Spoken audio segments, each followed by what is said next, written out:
are going live to Charleston County Government's Emergency Management Center and listen in for the very latest. Like the West Ashley, James Island, Johns Island parts of the city, as far as we know, there's access. People can go and come.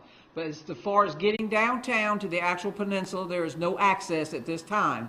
And we're not sure when that will clear up because it's just going to see how long it takes the water to recede after the high tide, which is moving out as we speak right now. And then also I want to bring in Chairman Summey. He has a few tips he would like to tell the citizens of Charleston County. Thank you all. First of all, let it say thank you to all of our municipal partners and our brothers and sisters in Dorchester and Berkeley County. Everybody's been working real hard for the last few days to make sure we keep everyone safe. But we need to continue that. We don't need to think that now we're here at high tide and the tide's going to come down, that it's really over. We got a lot more rain between now and tomorrow. And I think that the important thing is that we need to use common sense and be safe. We've got a lot of roads that are impassable. They're going to continue to be that way. As Kathy was saying, the peninsula is still closed for folks who are worrying, trying to get to work at some of our hospitality institutions down in the city. You know, be safe. Don't go down there. It doesn't make any sense. I'm sure everybody's employers will be very understanding about the situation. We've been getting a lot of calls about that. But really, folks, common sense is what we need today. We've been really lucky so far. We've been avoiding a lot of injuries. We've been avoiding any real catastrophes. But our first responders are out there trying to make everybody safe, and we're going to continue doing that. The county stands with the City of Charleston, North Charleston, Mount Pleasant, and all of our municipalities to make sure we keep doing that. But let's not make everybody's job any harder than it has to be. And let's stay home and continue watching football tonight and Netflix and all those things to keep everybody whole. Thank you. Okay. Also, I just got the latest update. The Sheriff's Office drying shelter, as we call it, is full. So, oh, it's a full shelter. I apologize. It's a full shelter. So those people that need a place to stay, then they can go also to that location, in addition to the two churches I mentioned, the United Methodist in North Charleston and the Grace on the Ashley Baptist in West Ashley, Bees Ferry. The Sheriff's Office work camp is now a full shelter if anybody needs that type of location in that vicinity also. The Citizens, thank you. The Citizens Information Line for the Charleston County Emergency Operations Center is now live. And that number is 746-3900. So if any citizens have any questions, they can call that number and we will try to find the answer for it. And our OPCON status. And we are currently still at OPCON 3 at this time. If we have any changes, we will, of course, make that announcement and get that out. You want to do it? Okay. All right. Excuse me. I'm sorry. We will be going to OPCON 1 at 3 p.m. Okay, so we do have that. Just got that announcement just now. We will go to OPCON 1 at 3 p.m. this afternoon. Our EOC is partially activated. We don't have a full activation, but we have the key functions that need to be here to help the citizens of Charleston County through this situation. But if anybody has any questions or want to find out anything, they can call that 746-3900 number, and we will try to provide that information for you. I will take a couple of questions real quick, if anybody has any. Can you elaborate at all on the shelters that you all have in place, if they've been used a lot so far today, as far as you know?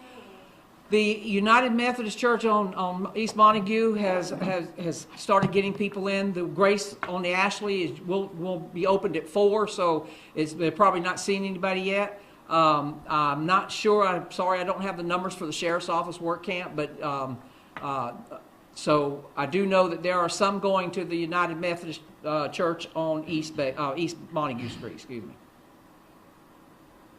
Do you all have a plan at all going ahead into tomorrow? Any idea of what to expect for Sunday?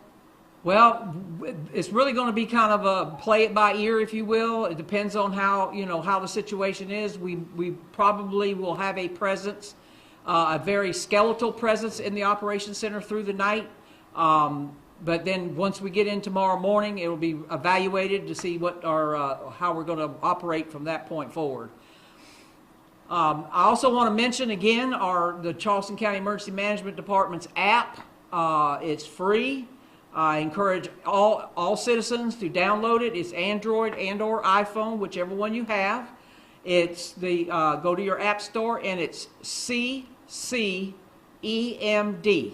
and you will see this lovely logo when you go type that in, so you'll know you got the right spot. We put information on there. We have closures in there. We'll have other information in there, emergency information. We can put that in there. So that's another way for our citizens to find out what's going on, because we keep that updated throughout this situation. Also, the county's website. The county's website, they have Facebook, they have Twitter, they even have YouTube. So that's another location that the citizens can go to get information, because we're keeping that current and updated as we get new information. Charleston County EMD also has a Facebook page, which we'll also be keeping updated with information. So there's a multitude of ways that people in Charleston County can find out what's going on and hopefully get some of the questions answered to their questions that they may have. But again, they can still call here if they have to. Yes, sir.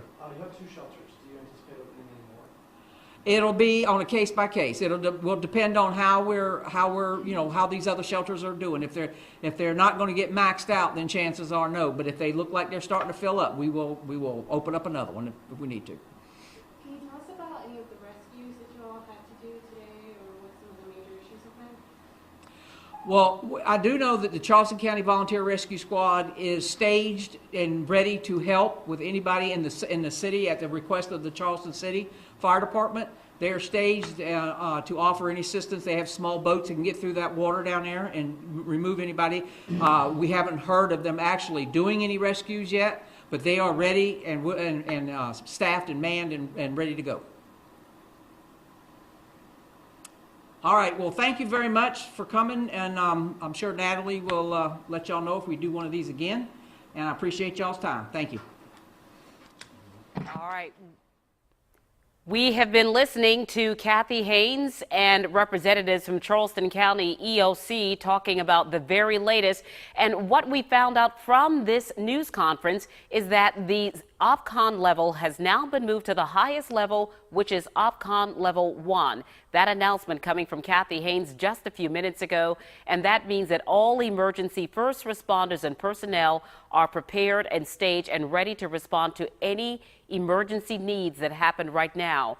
We're taking a look right now, this is just from my iPad, of the various stages of OPCON emergency levels, and we are now at that highest level right now, according to Kathy Haynes. That's OPCON level 1. Meanwhile, we should also tell you that Dorchester County is going to be under a curfew tonight starting at 6 o'clock. That curfew will last until 7 o'clock in the morning. Again, that announcement came at just about 1 o'clock today.